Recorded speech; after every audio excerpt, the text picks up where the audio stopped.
Cinémascope. Cinémascope. Une émission produite par Jawhar TV. –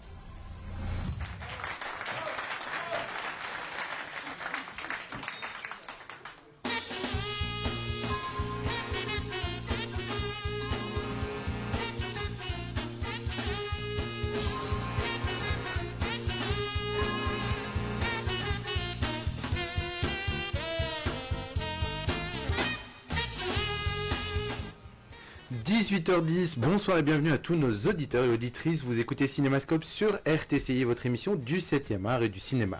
Je suis ravi de vous retrouver pour ce tout nouveau numéro de Cinémascope. Et aujourd'hui, notre invité n'est autre que le grand journaliste et critique cinéma Khmaïs Khayati. Et je suis bien sûr accompagné de Neil Adris pour discuter, pour débattre avec vous ce soir.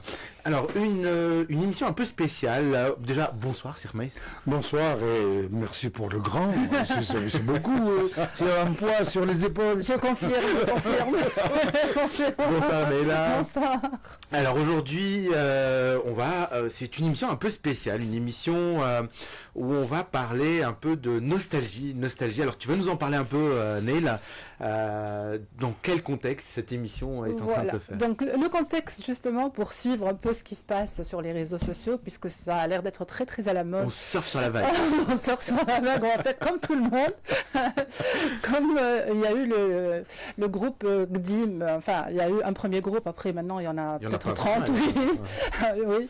Et j'ai remarqué que finalement, y compris moi d'ailleurs, il y a une certaine nostalgie pour ces années qui sont passées, enfin les belles années, notre jeunesse, notre enfance et tout. Et puis je me suis dit, pourquoi pas, on pourrait en effet faire une émission spéciale cinéma nostalgie au GDIM, si on veut. et donc, pourquoi j'ai pensé à Khmaïs Khayati? Parce que moi, quand j'étais enfant et que je regardais la télé, ce qui s'imprime dans ma mémoire, c'est une émission cinéma présentée par Khmaïs Khayati. D'ailleurs, je ne me rappelle plus le titre de cette émission, mais je me rappelle de lui. Donc pour moi, c'est lui, Monsieur Cinéma Tunisie, pour la critique, pour nous parler de films et tout. Et je sais que quand j'étais gamine, j'étais toujours devant ma télé pour l'écouter parler de films. Donc tant qu'à faire, je me suis dit, voilà, entre GDIM, on va reparler de cette époque-là. On va inviter le plus Agdem. Oui, bon, peut-être avant moi, mais quand moi j'étais gamine, c'était toi. Je ne sais pas ce qu'il y avait parce que avant. les années 80, pour moi, c'est... Non, c'était un peu vieux. Pardon.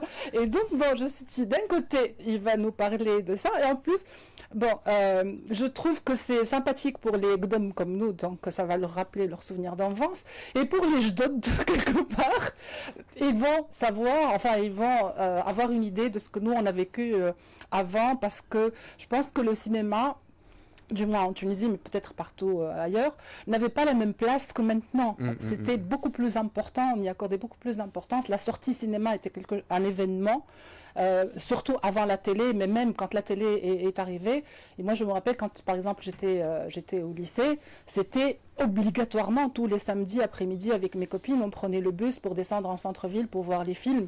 Ma mère m'y emmenait aussi le mercredi, donc moi j'avais au moins ces 2 fois par semaine, mais et il y avait le dimanche matin, il y avait plusieurs salles qui faisaient cinéma pour enfants le dimanche, et donc le dimanche, il y avait plein de parents qui emmenaient leurs gamins voir des films. Donc j'ai voulu aussi qu'on parle de ça aussi. Alors tu disais, juste une seconde pour à la fois confirmer ce qu'elle dit sur l'importance. C'est en 1946 en Tunisie, il y a un film qui s'appelle Rabha, qui a été projeté. Donc Rabha parcourt Niazi Mustafa sur une femme bédouine qui exige de l'amour et qui veut épouser qui elle veut. Et cette année-là, après, on a découvert qu'il y avait beaucoup plus le taux de divorce en Tunisie a augmenté. D'où l'importance du cinéma à cette époque-là. Donc c'est les faits, les Tunisiennes qui ont amené leur mari voir ce film. Vas-y. Alors pour traduire à nos auditeurs qui ne parlent pas l'arabe, donc le groupe GDIM, c'est les anciens Oui. des années. Le premier groupe qui a été créé, ça a été années 80-90. Et je rebondis sur ce que disait Neila. Effectivement, avant, quand on allait au cinéma, on s'habillait, on se faisait beau, on se parfumait, on mettait une sortie. c'était une sortie. Et qu'est-ce qui s'est passé? Pourquoi ça a changé? Pourquoi Il y a plusieurs raisons. Ça a changé parce que il y a aujourd'hui des moyens audiovisuels beaucoup plus importants, beaucoup plus, disons. Ils existent, ils pénètrent beaucoup plus les familles. Hein. Ça, c'est le premier point. Deuxièmement, les salles de cinéma se réduisent même en Europe, c'est-à-dire il a fallu l'État, par exemple en France, pour que les salles de cinéma revivent. Et c'est normal. C'est quand il n'y a pas une politique culturelle qui donne de la vie aux salles de cinéma et à la production cinématographique, les gens ils vont aller faire autre chose que de sortir, ils vont aller au restaurant nécessairement. Mais avant c'était une sortie. Alors aujourd'hui les gens peuvent sortir quand ils veulent. Pourquoi ils vont aller au cinéma? Ils peuvent voir. Il y a plus de 7000 boutiques de gravure de disques. Donc ils peuvent graver n'importe quel film et le voir sans droit, sans rien. Pourquoi veux-tu qu'ils payent combien? 13 dinars dans une des salles de cinéma? Oui, En moyenne. enfin, 13 dinars, payer 13 dinars, c'est plus que 4 sandwichs. Oui, effectivement.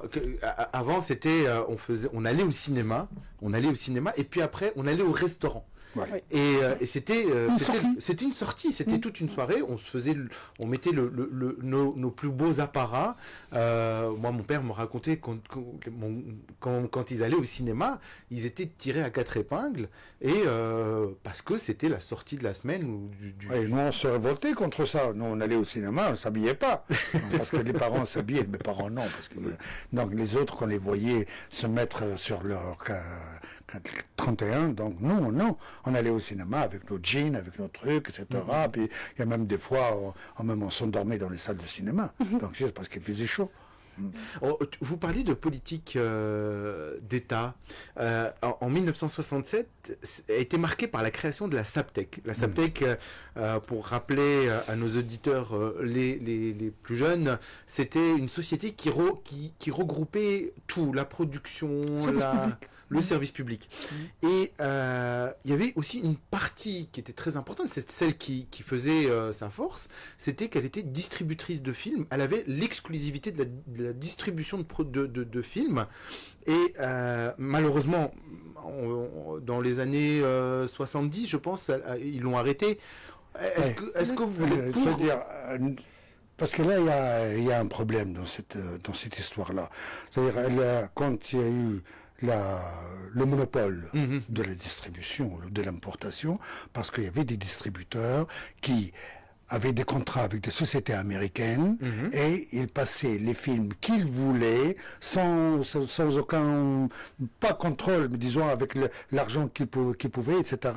Et Sitacher, à cette époque-là, avait décidé que vous voulez importer un film, vous passez par la SATPEC. La SATPEC vous l'importe. Mais elle doit savoir combien vous financez le cinéma américain. Parce que le cinéma américain, un spectateur tunisien de je ne sais où va financer un film américain comme ça, le Lef Sabillah, pour le bon Dieu. Donc, et c'est à ce moment-là qu'il y a eu des problèmes et on a composé, pour se libérer de ça, on a mis un complot à Sitar en 69. Il est même allé en prison, on l'a accusé d'être anti-gouvernement, etc. Et c'est comme ça qu'il est parti, il est allé en France pour travailler avec la CCT, l'Agence tunisienne de coopération culturelle et technique. Sinon, parce qu'il est distributeur, et la SATPEC, on l'a vendu après, parce que sous prétexte qu'elle avait des dettes, et c'est vrai qu'elle avait des dettes, parce qu'elle avait la production, elle avait la distribution, la salle Le Mondial, elle appartenait à la SATPEC, donc il y a plein de trucs qui avaient une mauvaise gestion, il y a à la fois bonne et mauvaise gestion. Donc mais au moins la SATPEC, parce qu'il n'y avait pas de producteurs privés. Ça, donc si l'État ne produit pas, qui va mettre de l'argent dans un film? Donc, c'est déjà en Égypte le problème existait. Que dire en Tunisie où il n'y avait pas beaucoup de production? Donc s'il n'y avait pas l'État, Et en plus, elle prélevait 6% sur les recettes brutes Oui. des films pour produire, on va dire, pour aider à la production de courts-métrages tunisiens. De courts-métrages tunisiens et les actualités, qui faisaient les actualités à cette époque-là. Quand on avait la semaine tunisienne, les actualités tunisiennes, c'était la SATPEC qui les faisait. Donc, à un certain moment, elle développait les films en Italie et il y a eu un problème avec l'Italie. À ce moment-là, on avait créé Gamart. Voilà, On avait créé Gamart et c'était donc toutes les archives maintenant se trouvent à Gamart avec d'autres archives qui se trouvent en France et qui se trouvent en Italie. Alors, est-ce que vous êtes pour un retour à cette entité différemment, peut-être Selon moi, je suis bourre, mais en même temps, c'est-à-dire, je suis gdim, comme on dit. Donc, aujourd'hui, c'est l'ère la libre entreprise, etc. L'État, de loin, s'il touche à quelque chose, il va y avoir la même mise de l'État sur la liberté d'expression, sur patati, patata, etc. Non. Puis en même temps, il faut que l'État, il faut que le CNCI, le Centre national du cinéma, organise c'est-à-dire comment s'appelle, la conservation des films, c'est-à-dire qu'il organise le champ cinématographique tunisien et ses rapports, surtout ses rapports avec la télévision et la haïka. Moi, je vais rebondir sur le CNCI et plutôt sur la Cinémathèque. En fait, c'est ce qu'on disait tout à l'heure. En fait, on a des vieux films tunisiens et ça serait bien si on pouvait les revoir. Qui sont sortis. Bon, moi, j'en connais quelques-uns à l'époque qui étaient sortis quand j'étais gamine, mais il y en a plein aussi que je ne connais pas. Et les nouvelles générations ne les connaissent pas. Et ça serait pas mal aussi si, par exemple, la Cinémathèque nous ressortait tous ces anciens Et films. là, justement, un problème. La Cinémathèque, c'est bien, c'est grand, c'est généreux, comme disait De Gaulle, par rapport à la France. Mais il n'y a que 3 pelés et un tondu qui vont aller à la Cinémathèque. Donc, si on pense, comme tu le dis, pour le public, voit... Ben, il y a des chaînes de télévision. Pourquoi il n'y a aucun film tunisien ne passe dans les 13 chaînes de télévision? Il ne passe pas. On nous dit, oui, c'est de l'argent, il faut de l'argent, etc. Mais ça, c'est des archives. Les archives tunisiennes, ils peuvent s'entendre entre le CNCI et la télévision nationale pour pouvoir faire une émission, rien que parce qu'il y a des films qui sont la production de la télé. La télé, parce que la télé était obligée de coproduire. À cette époque-là, elle était obligée. Jusqu'à une date très très récente, avant la Révolution, elle était obligée. Donc, mais à condition qu'elle ait la première diffusion du film. Projeter, diffuser les films tunisiens, je suis pour. Projeter, oui, il le fait, la Cinémathèque le fait. Donc, elle fait, en même temps, parce qu'elle a un programme. Bien sûr. Elle a un programme à long terme. Donc, mais elle le fait.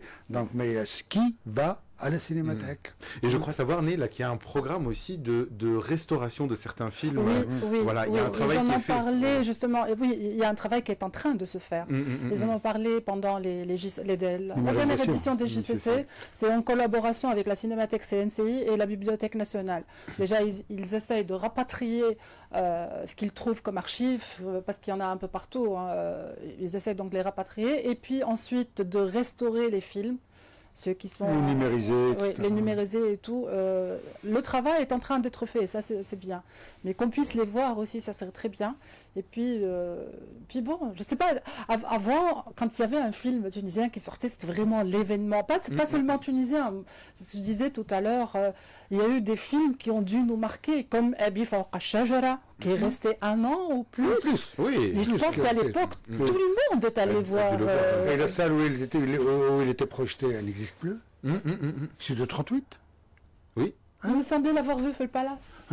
C'est aussi parce que c'est à côté. Ouais. C'est de 38 parce qu'on était dans le café à côté, parce qu'il y a à la fois salle de cinéma et café. Dès qu'on entendait une chanson ou un truc comme ça, on rentrait dans la salle pour voir. Puis après, on sortait. Mais en même temps, vous avez une très très très grande salle, la plus grande salle qui était du continent africain, qui a été démolie. Le Palmarium. Le Palmarium, oui. Vous voyez un film avec un grand écran, comme ça, vous êtes... Godard dit quelque chose de très important, il dit « La télévision rabaisse la tête, le cinéma la relève. » Wow. Il y avait tout de suite en face, il y avait les Champs-Élysées. Sur l'avenue Hubert. Et l'Oscar. Jusqu'à maintenant, c'est fermé. Il existe la salle, mais c'est fermé parce qu'il y a un problème d'héritage. Alors, on parlait de salles. Comment vous expliquez qu'il y avait plus de 100 salles dans les années 80 comme l'Atlas à Sfax, Nejma à Sousse ou le Sahara à Tozeur, et que maintenant on se retrouve avec seulement 18 salles.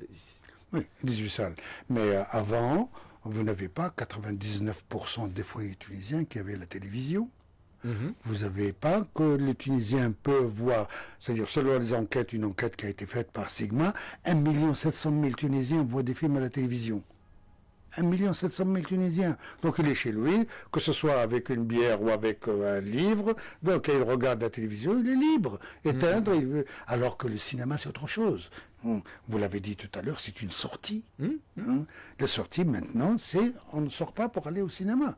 On sort pour autre chose, pour les grandes surfaces, pour des trucs comme ça. Et en plus, les salles à l'intérieur du pays, comment ça s'appelle la télévision a une importance beaucoup plus importante. Importance beaucoup plus importante, c'est un peu naze. Donc, Vous le savez. Non, mais en même temps, il y a 55% des Tunisiens qui croient à ce que dit la télévision. Le cinéma, non. Le cinéma, quand quelqu'un parle au cinéma, vous lui dites arrêtez, s'il vous plaît. Chut. Quand il allume. Je suis allé dernièrement voir dans une salle de cinéma voir un film. Ben, j'avais eu honte. Tout le monde allumait leur portable, Exact. tout le monde parlait, et j'ai pas pu voir le film. Moi, je suis pas maniaque à ce point, mais quand même, c'est-à-dire, on est dans une salle de cinéma, c'est le noir qui est là pour l'écran. Alors qu'on a là, non. Alors comment faire pour que les Tunisiens retrouvent cet amour de la salle de cinéma? Il faut qu'il y ait une politique culturelle de l'État. Parce que le privé, non. Le privé, il cherche, moi je donne 10 dinars, donc après je veux dans un quart d'heure que ça soit 100 dinars. Donc ça, à morale, sans morale, etc. Mais l'État, lui, doit avoir une politique dans laquelle il y a... On parle du cinéma et le livre. Il y a 77% des foyers tunisiens, il n'y a pas de bibliothèque. C'est vrai. Alors... Oui, il y a un grand chantier. Il y a un grand chantier. Alors qu'avant, Oui. en tant que Gdima, par exemple, au lycée, il y avait ce qu'on appelait Shabib al-Madrasa. Oui, Alors, la jeunesse, s'il te plaît, la jeunesse traduit à La chaque jeunesse fois. scolaire. Oui, les Shabib, oui, Alors, la la jeunesse scolaire. Et donc, on avait le vendredi après-midi, quand il n'y avait pas cours, on avait des activités. Par exemple, dans mon lycée, il y avait un ciné-club. C'était pas tous les vendredis, mais il y avait quand même un ciné-club où on projetait, bon, généralement, c'était un vieux film, bien sûr, où on nous ramenait un vieux film américain ou peu importe. Et puis après, il y avait un débat.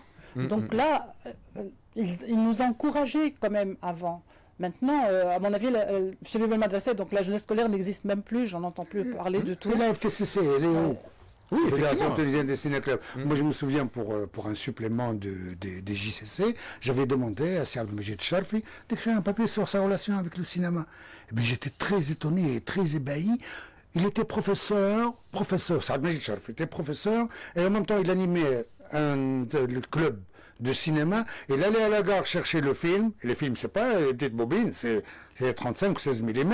Et il ouvrait les revues de cinéma 70, 60, etc. pour pouvoir prendre des notes afin de présenter les films au ciné-club, au lycée. Exact. Tous les professeurs du lycée faisaient ça. Hein. Moi, j'ai connu des gens qui enseignaient, donc que ce soit des Européens ou autres, qui enseignaient et qui nous apprenaient à comment critiquer, comment voir un film. Les ciné-clubs de la Fédération française des ciné-clubs. Maintenant, il n'y en a plus. Maintenant, il n'y a plus de revues. Tout à fait. Il n'y a plus de revues Tout de à cinéma, fait. il n'existe plus. Tout à C'est fait. vrai qu'il y a des news, des trucs comme ça, etc. À Internet. Mais non. Quand tu as un papier, tu as le crayon et le papier n'est pas annoté, un truc, etc. C'est autre chose. Tout à fait. Mais je veux dire, là, ce manque, on le voit partout. Je veux dire, à la télévision, il n'y a plus des émissions sur le cinéma, des émissions Oui. intéressantes sur le cinéma, qui ne virent pas aussi pour parler du collier de Monica Bellucci ou le décolleté de je sais plus qui d'autre. Mais on peut parler Oui, un tout petit peu, mais je veux dire... Ça fait partie du glamour. Ça fait partie, mais d'abord, je veux dire, je parle d'émissions sérieuses qui vont aimer le cinéma. Il y a Cinémascope. Oui, il faut savoir parler aux gens. Il faut pas parler aux gens d'en haut. Exactement. Voilà. Les rares émissions qu'on trouve à la télé maintenant, ils parlent en vrai. arabe littéraire. On dirait que c'est un professeur qui fait une leçon. Non, c'est pas ça. Je veux dire. Et franchement, j'ai l'impression que cet intérêt qu'on avait avant, c'était des événements. Je veux dire, Osfour Stah, c'était un événement. L'homme de cendre, ça a été un événement. Sabo au Nord, c'était l'événement national et tout le monde en parlait et tout. Et d'ailleurs, par contre, il y a autre chose que je voudrais vous demander. C'est-à-dire que ce genre de film, comme les Sabots au Nord, où donc on voit un homme nu se faire torturer, Osfour Stah, où il y a des scènes dans un hammam, Satin Rouge, où on voit une danseuse passer normalement. Oui, Alors oui, Normalement. je suis d'accord pour dire normalement, oui, mais il y a eu quand même une polémique par rapport à beaucoup de ces films-là. Oui, mais à l'époque. la polémique n'a pas atteint un niveau moralisateur. Voilà. Moralisateur très important. Non. À ce moment-là, il y avait... C'est-à-dire, personne n'osait dire. Qu'il est allé voir le film. Non, personne. Non. Personne n'osait dire que c'est mauvais, c'est une atteinte à la morale, etc. Aujourd'hui, quand vous entendez des gens parler au Parlement, vous entendez des gens dire, mais tiens, ça c'est la démocratie. Il faut tout pour faire un monde. Il faut tout pour faire un monde. Et surtout ça. J'insiste là, Jawhar. Par exemple, les Sabots au Nord, quand il est sorti, moi personnellement, je ne me rappelle pas que des gens aient parlé de cette scène de torture. Oui. Les gens ont beaucoup parlé du film parce qu'ils découvraient plein de choses, dont par exemple le mouvement des perspectivistes, la torture et tout. Mais là, je veux dire, ce film-là, il sortirait aujourd'hui, je suis sûre que sur tous les réseaux sociaux, sur les machins, on va parler, il y avait un homme nu. Non. Oui, comme ce qui s'est passé avec Nola Rêve, la fameuse scène qui a fait polémique par rapport dans le film, où on voit un viol... on ne le voit même pas. On le voit même pas. On le suggère. On comprend qu'il y a un viol, on ne le voit même pas, et des gens en parlent. Justement, cet aspect moralisateur n'existait pas. Et maintenant, il existe dans tous les pays arabes, tous les pays arabes sans exception. Oui, mais pourquoi à l'époque? Parce qu'à l'époque, il y avait un mouvement, ce qu'on appelle le panarabisme, où on était sur une envie de faire briller le côté arabe dans la scène internationale. Et on faisait du cinéma, c'était du cinéma militant, pardon. Il y avait une veine militante des réalisateurs, à l'instar de beaucoup de nos réalisateurs. Et donc, on n'avait pas peur d'aller à la confrontation avec le public. C'est pas une confrontation avec le public, c'est une confrontation avec une vague. C'est pas réactionnaire, c'est pire encore. Comme disent les enfants, c'est plus pire. Donc, des gens qui te disent Dieu n'a pas dit cela. Écoute, tu étais témoin que Dieu n'a pas dit cela. Donc, et en même temps, c'est une régression et une mainmise sur la conscience des gens. Et là, il y a beaucoup de livres concernant la télévision. Moi, je me suis amusé une fois, j'ai un livre qui s'appelle Taslib al-Raml, donc sur le langage salafiste dans les télévisions arabes. Quand tu ouvres la télévision, tu vois quelqu'un qui est là, assis, qui est en train de parler de... pourquoi toutes les comédiennes, les grandes comédiennes égyptiennes, très peu ne l'ont pas fait, se sont voilés. Pourquoi? Alors, il y avait une discussion une fois entre Madih Yousri et Amina Rizq. Madih Yousri qui s'est voilée. Amina Rizq elle a dit non, c'est-à-dire qu'elle s'est retirée, qu'elle s'est donc qu'elle s'est repentie. Alors Amina Rizq lui a dit, repentie de quoi? À moins que tu aies fait autre chose que de l'art. Moi, j'ai bataillé pour que l'art existe. On peut filmer un corps nu sans avoir une envie de ce corps-là. Alors, et sans dire que c'est une comment ça s'appelle, une valeur morale qu'on touche. Alors qu'aujourd'hui, il y a Shadia, plein qui étaient des modèles. Donc, quand vous les voyez aujourd'hui quand on les a vus, qui se sont voilés, il y a une vague comme ça. Mais est-ce que cette veine militante, elle s'est éteinte? Non, elle ne s'est pas éteinte, cette veine militante, mais disons, c'est l'échec d'un projet militant de gauche, entre guillemets, etc. Regardons la question palestinienne, où est-ce qu'elle est aujourd'hui. Donc c'est pas un échec, mais en même temps c'est un creux de la vague, et ça renaîtra après. Donc c'est pas... seulement il faut que les instances de l'État conservent toute cette mémoire-là, parce qu'il y a des gens qui viendront après et qui vont étudier, qui vont voir, qui vont séparer le bon grain de livret à ce moment-là. Et c'est normal. Moi, je pense que c'est normal. Je suis optimiste. Je suis optimiste. Quand je vois ça, moi, ça m'enquiquine beaucoup que quelqu'un me dise non, on ne voit pas ça. Moi, je le vois paître et je vois qu'il aille au diable. Hein.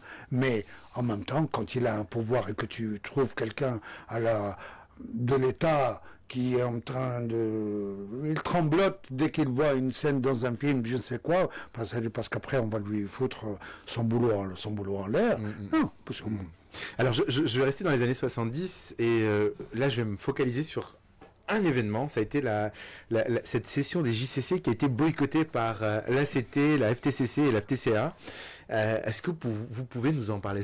Pourquoi? Qu'est-ce qui s'est passé? Mais qu'est-ce qui s'est passé? C'est-à-dire, moi je me souviens d'après ce que m'avait dit Nejifeu Nejibayed, que l'ACT, l'Association tunisienne des cinéastes tunisiens, la FTCC, Fédération tunisienne des ciné-clubs, et la FTCA, Fédération tunisienne des cinéastes amateurs. Donc j'étais en réunion avec Mahmoud El Messadifeu, Mahmoud El Messadifeu en 74, et avant 74, et l'idée c'était que le festival devrait stopper, parce qu'il était biennal.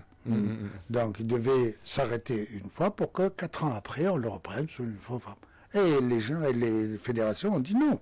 On dit parce que si vous l'arrêtez, il sera mort. Donc, et en même temps, il y avait un conflit, etc. Et le festival ne s'est pas arrêté, il a continué, mais puis il y a d'autres bagarres qui eurent lieu dans différentes sessions. Des bagarres, par exemple, un film, il s'appelle La lumière verte, qui était un film réalisé par un Marocain qui parle de la Tunisie. La Tunisie est devenue la Suède du monde arabe. On peut faire tout ce qu'on peut, etc. Donc, et les gens sont dans le cinéma localisé, ils sont sentis atteints dans leur honneur. Ouais. Comment on dit que la Tunisie est devenue un BORDEL, hein. Donc, et ils sont sortis, et ils ont manifesté dans la rue, contre le film. Ça, c'était pendant les JCC. Donc, c'était les JCC, il y avait, pour la Palestine, il y avait plein de trucs, et puis il y avait des cinéastes, à un certain moment, qui n'étaient pas d'accord avec la fédération. Non, les JCC, c'est vraiment une école de cinéma. C'est-à-dire, c'est un esprit. Alors, on va faire une petite pause musicale et puis on revient tout de suite. Après, on va continuer notre débat sur le cinéma des années 60 à 90. On va avancer un tout petit peu plus dans notre nostalgie, Neila. On avance avec un titre.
18h40, vous êtes sur RTCI. Bonsoir et bienvenue si vous nous rejoignez sur la 98.2. Vous écoutez Cinémascope, votre rendez-vous du 7e art présenté par Jawar Ch'ti et en compagnie de Neil Adris. Alors nous sommes toujours avec notre invité Rmaïs Khayati, journaliste culturel à France Culture, animateur sur FR3, critique cinéma, auteur de plusieurs ouvrages sur le cinéma et la télévision.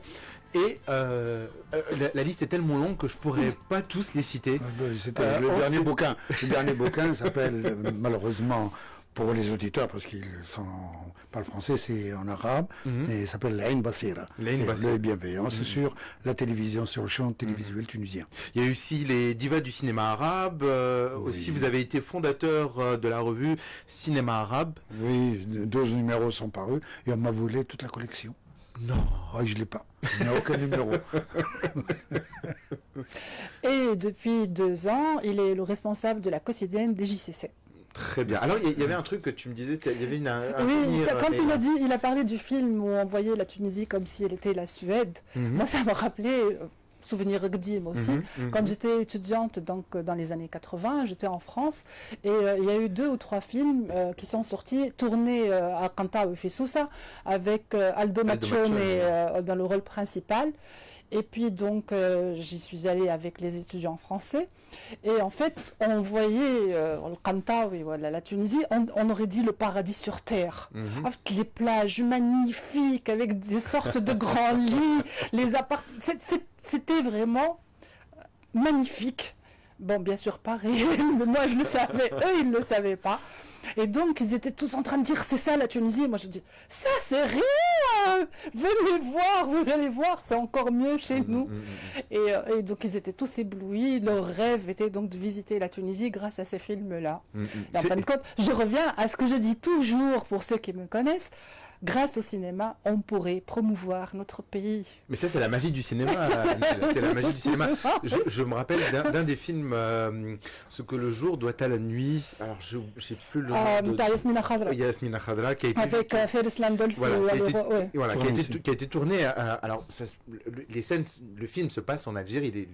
Les événements se passent en Algérie, mais ça a été tourné à Rarmel.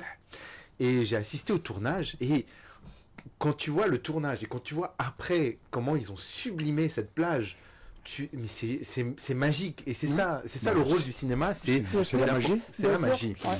Alors en parlant de films, si vous deviez choisir un film par année, on va dire un film pour les années 60, un film pour les années 70 et un film pour les années 80-90, ça serait lesquels? Parce que c'est une question très très très difficile. Je ne peux pas répondre pour la simple raison. C'est que passant depuis 65, je vois des films, et en même temps par mon métier, je ne peux pas choisir un film par rapport à un autre. Non, je ne fais pas la... je suis tout à fait d'accord. Parce que je ne peux pas, parce que chaque film est un monde à part. Et ils se complètent, mais je ne peux pas. C'est-à-dire, pour une sélection, pour faire projeter un film quelque part, etc. Donc ça, c'est du boulot. Mais là, dire tel film, c'est le meilleur d'eux et les autres. Non, moi je dirais, ma question c'était de vous demander si vous deviez revoir un film. S'il y a un film que vous voudriez revoir. Je vois tout. Non, vous deviez le revoir. Non, je vois tout. Si je veux le voir, non. Si je dois, non. Je ne fais pas la réponse. Mais c'est très très difficile d'y répondre. Très bien. Sincèrement. Alors, vous avez déclaré que on n'a pas de cinéma tunisien, mais on a des films tunisiens. Alors, est-ce que pour vous, on n'a toujours pas d'industrie du cinéma? On n'a pas d'industrie du cinéma. C'est-à-dire, combien? Vous avez parlé tout à l'heure des salles de cinéma. Comment on peut juger l'industrie du cinéma? C'est premièrement avec les producteurs. Quels producteurs avons-nous? On n'en a pas beaucoup. Les distributeurs, qui sont les distributeurs que nous avons? On en a 4. Salles. Non, on a 2.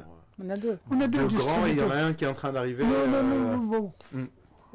C'est-à-dire la pâtée, là, c'est pas de publicité, mais ça, oui, pardon, je parle mais en même temps, c'est-à-dire qu'il y a une politique de production. On n'a pas de salle de cinéma, on n'a pas de même la billetterie unique, on avait parlé de billetterie unique, il n'y a pas de billetterie unique, on va la faire, etc.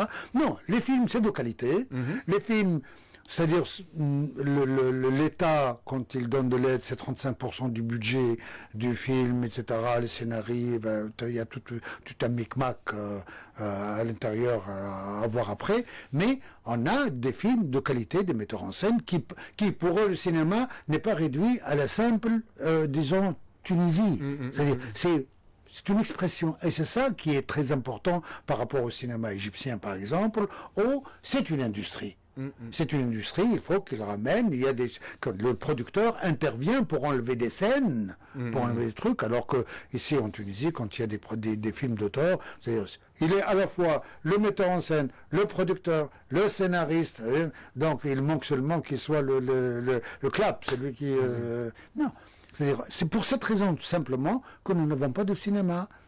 C'est-à-dire qu'on n'avait pas d'industrie. Le jour où le Maghreb, ou du moins les 3 pays du Maghreb, Maghreb central, se réunissent et en même temps le film tunisien peut être immanquablement distribué en Algérie et en même temps au Maroc et vice-versa, à ce moment-là on peut taper pour dire que nous avons un cinéma. Aujourd'hui non. Oui, mais on le voit, il y a un nouveau souffle qui est arrivé. Est-ce qu'on peut dire qu'il y a eu une renaissance en 2011 ? Il y a une renaissance des films, il y a une renaissance de la narration. Mais un film, s'il n'est pas diffusé en France, s'il n'est pas diffusé en Allemagne, il est diffusé où? Et si déjà même en Tunisie, les gens ne le voient pas. Allez, je vous défie, faites une enquête dans la rue. Quels sont les derniers films tunisiens que vous avez vus?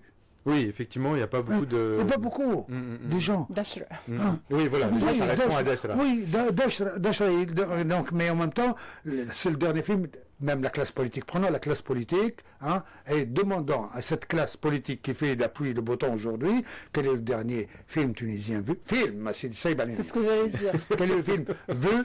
Quel est le dernier roman lu? Vous allez être étonné. C'est un analphabétisme, une inculture totale. Un appauvrissement culturel. Non, c'est une inculture. Non, ils sont venus par... Non. Donc c'est pour cette raison-là que quand on parle d'industrie du cinéma, quand on parle de cinéma, on parle d'une industrie. Mais les films de qualité, les jeunes metteurs en scène sont pétillants. Donc au niveau de... Elle les connaît très très bien. Elle a vu les films, elle les défend. Donc...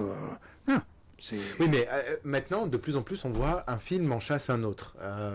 Je sais pas, dans les années 90, dans les années 80, on avait... dans les années 90. Dans les années 80, on avait un film par an.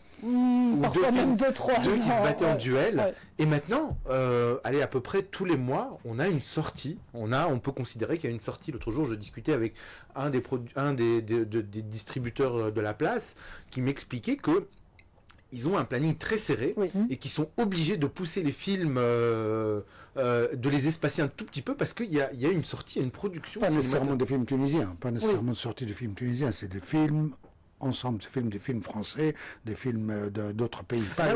Mais les films tunisiens, il y en a eu plusieurs. Il y en a, surtout après les JCC, il y en a eu plusieurs qui sont sortis cette année. Il y en a, mais ce n'est pas la mêlée, comme il vient de l'expliquer, c'est-à-dire qu'on est en train de pousser pour pouvoir sortir. Non, il y a des films, la sortie d'un film, ça demande beaucoup, rien que ça demande les panneaux.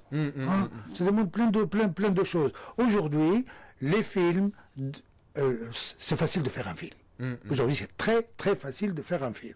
Il faut seulement avoir de l'imagination, et parce qu'avec les appareils, la numérisation des appareils, c'est pas comme avant, quand vous voyez la caméra, comment elle était. Les bobines, on se ramenait avec nos bobines, il fallait faire attention à la bobine, parce qu'il y avait le 35 ou 16 mm, donc c'était l'internégative, etc. Non, c'est plein de problèmes. Aujourd'hui, non, une scène, on peut la refaire 40 milliards de fois, puis après, devant son ordinateur, on regarde, non, regarde celle-ci, on enlève celle-là, alors que quand on développe un film, les rushs, quand on développe, on dit la 35e prise.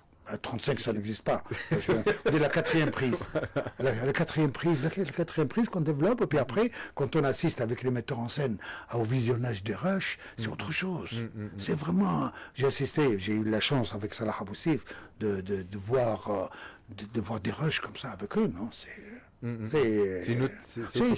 autre chose. C'est autre chose. Du moins parce que peut-être je suis Gdib. Hein. Donc, C'est vrai, je j'avais sais jamais pas. pensé à ça parce que maintenant, on tourne la scène là et 2 minutes après, on peut la voir. Mais maintenant, même sur le plateau, Oui, sur je le ne cite plateau, pas, ils ont une je cite caméra pas qui la permet- metteuse en scène qui, dans un film, elle a tourné la scène donc au moins une quarantaine de fois, parce que ça ne demande pas d'argent. Parce qu'après, on peut ça- l'effacer sur le champ. Hein. Moi, pour avoir assisté Mais, à en des même temps, tournages... ouais. mais en même temps, ça démontre que tu n'as pas d'idée fixe. Tu peux changer ton Tu peux changer scénario. autant que tu veux, donc en même temps tu vois la gauche, tu vois la droite, etc. Alors qu'avant, non. Avant, Est-ce que vous- c'est Alors, Sermet, est-ce que vous dites... c'est une rigueur. Est-ce que vous pouvez dire que les réalisateurs d'avant avaient plus de... On va dire... Là, on est plus dans la Mais technique. ils étaient et l'autre- obligés. Non, ils étaient obligés parce que le métier du cinéma, il y a plus de 450 métiers du cinéma. Hein, avant, quand vous voyez, ils produisent un film, il y a le temps de préparation du film. Quand vous voyez le découpage que fait le metteur en scène, moi j'ai des découpages de certains films. Non, c'est autre chose.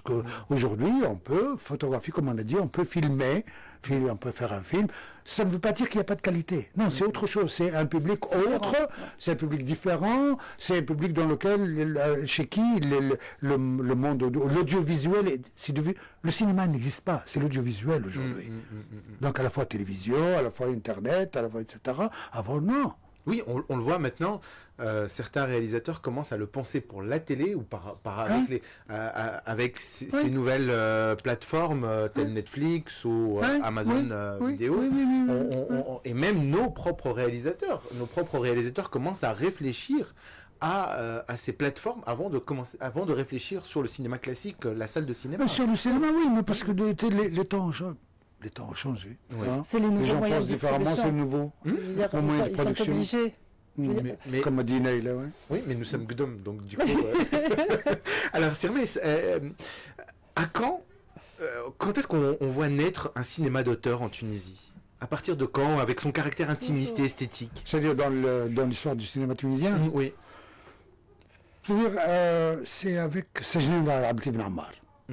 Parce que avant, il y avait l'aube d'Omar Khlifi qui était sur le mouvement national qui suivait un peu le cinéma égyptien, etc., etc. Puis il y avait Mokhtar de Sadr Ben Aïcha Farid Bourdir qui voulait faire comme la nouvelle vague. Et j'ai eu l'honneur de jouer dans ce film, donc de jouer le rôle de critique de cinéma. Hein. on ne savait Donc, pas qu'il était acteur Donc, aussi. je joue dans des films. Je joue maintenant. Non. Et Sajnin a réuni les deux. C'est-à-dire c'est un film qui touche le public par son discours sur le mouvement national, sur l'amour, sur vraiment, il y a très très très belle scène chez Abdel Latif dans ce film-là. Et en même temps, il y a la rigueur de l'image. N'oublions pas que ce film-là, qui était le cadreur, qui était le... Donc ce sont des gens qui sont devenus des metteurs en scène après. Et c'est à partir de ce moment-là qu'on peut dire que le cinéma tunisien, vraiment... Et il y a aussi les ambassadeurs de Nasser Khtari. ça, c'est une autre vague. C'est une autre vague. Donc, j'ai eu la chance aussi de jouer dedans. Il y a eu Fatma. Et j'ai même, on m'a payé. Nasser Khtari m'a payé 750 francs. Il y a eu aussi Fatma de Selma Bakar. Fatma de Selma Bakar. Mais en même temps, pourquoi les ambassadeurs? Parce que c'est avec Rida Al-Behi, avec Taïb Louhichi. Donc, c'est un cinéma qui s'est attaqué à l'immigration, donc qui a montré comment, c'est-à-dire nos ambassadeurs. Donc, et à ce moment-là, quand on voit le film de Soyez interdit de Rida Bey, le court-métrage, c'est vraiment, aujourd'hui, on ne peut pas le faire. C'est quelqu'un violer une touriste dans le minaret d'une mosquée de Karouan, qui ose le faire? C'est impossible. plus personne. À cette époque-là, le film a été, c'est-à-dire il y a eu une grève, etc., dans laquelle tu parlais, donc, et les gens étaient pour ce film. Il faut le projeter et qu'on en débatte.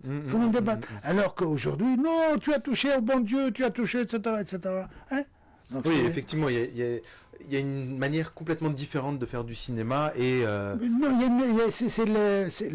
faire du cinéma, c'est la même chose, mais en même temps, c'est la réception. C'est la société qui a changé. C'est ça, la société qui change. C'est la société qui devient plus comment dirais-je, Plus conservatrice. Conservatrice et un peu... poupée moribonde. Alors, dernière question, quel est votre regard sur cette nouvelle vague, ces nouveaux réalisateurs? Est-ce qu'ils vont transformer le cinéma tunisien? Si, il le transforme dans la mesure où tu produis. C'est comme un boulanger. Un boulanger qui fait du pain tout le temps, donc il améliore son pain.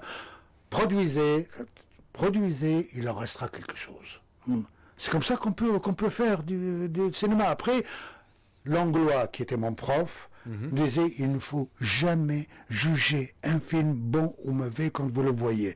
Alors, mettez-le dans les archives, regardez-le 10 ans après, vous avez des informations, vous avez des choses qui sont dans le film. Alors non, il ne faut jamais dire ce film, il faut le jeter à la poubelle. Non, je n'aime pas maintenant, mais après, ça peut être un message, ça peut être un témoignage sur la société. Tout à fait. Merci, C'est moi qui vous remercie et j'espère qu'on n'a pas enquiquiné. Pas du tout. C'était un plaisir de vous avoir parmi nous. Alors, Cinémascope touche à sa fin. Merci Naïla d'être avec nous. On se retrouve la semaine prochaine, même fréquence, même heure. Je serai toujours accompagné de Naïla Driss pour parler de cinéma et décrypter l'actu du 7e art. Merci à Faisal Halili et Mounira Hamemi et à Mihda, nouvelle collègue qui est là pour le web. En attendant, restez branchés sur RTCI, suivez-nous sur la page Facebook et Instagram et vous pouvez nous écouter aussi sur rtci.tn ou sur l'appli. Au revoir et à la semaine prochaine. Au revoir.